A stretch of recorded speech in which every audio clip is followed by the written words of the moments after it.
ज्योतिबाच्या नावानं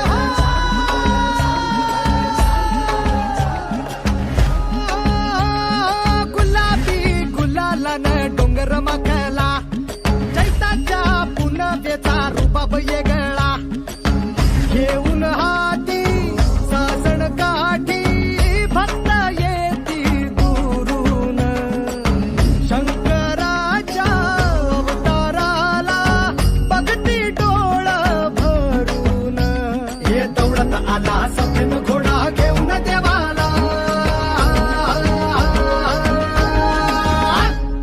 दख्खनचा राजा ज्योतिबा माझा